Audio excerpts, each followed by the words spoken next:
കോട്ടയം പാലായിൽ പോണ്ടിച്ചേരിയിൽ നിന്ന് കടത്തിക്കൊണ്ടുവന്ന മദ്യം പിടികൂടി. ലയൺസ് ക്ലബ്ബ് വളപ്പിൽ നിന്നുമാണ് 9 കുപ്പി മദ്യം പിടികൂടിയത്. ടോബി ജോൺസൺ വിവരങ്ങൾ. ടോബി, ടാക്സ് വെട്ടിക്കലാണോ പ്രശ്നം, അതോ കേരളത്തിൽ വിൽക്കാൻ അനുവാദമില്ലാത്ത എന്തെങ്കിലും ടൈപ്പ് മദ്യമാണോ?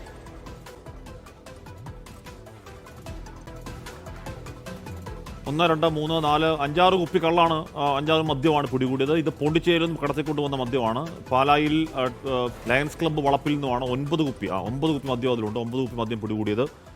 ടോബി ഞാൻ ചോദിച്ചത്, ഇത് നികുതി വെട്ടിക്കലാണോ അതോ കേരളത്തിൽ വിൽക്കാൻ അനുമതിയില്ലാത്ത എന്തെങ്കിലും മദ്യമാണോ?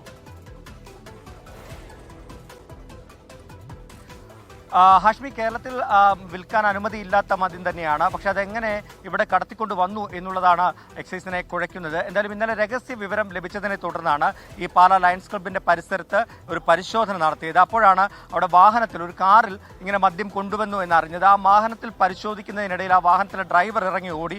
അതിനുശേഷം നടത്തിയ പരിശോധനയിലാണ് സമീപത്ത് നിന്നും ഈ കുപ്പികൾ കിട്ടിയത്. എന്തായാലും ഈ വണ്ടി കേന്ദ്രീകരിച്ചുള്ള അന്വേഷണത്തിൽ ഉടൻ തന്നെ ഈ പ്രതിയെ പിടിക്കുമെന്നാണ് അറിയുന്നത്. നികുതി വെട്ടിപ്പ് തന്നെയാണ് നടന്നിരിക്കുന്നത് എന്നുള്ള കാര്യത്തിൽ യാതൊരു സംശയമില്ല. അതോടൊപ്പം തന്നെ ഇത് എന്തിന് കൊണ്ടുവന്നതാണ്, വിൽക്കാനാണോ അതോ മറ്റെന്തെങ്കിലും പാർട്ടിക്ക് കൊണ്ടുവന്നതാണോ എന്നും എക്സൈസ് പരിശോധിക്കുന്നുണ്ട്. ഹാഷ്മി,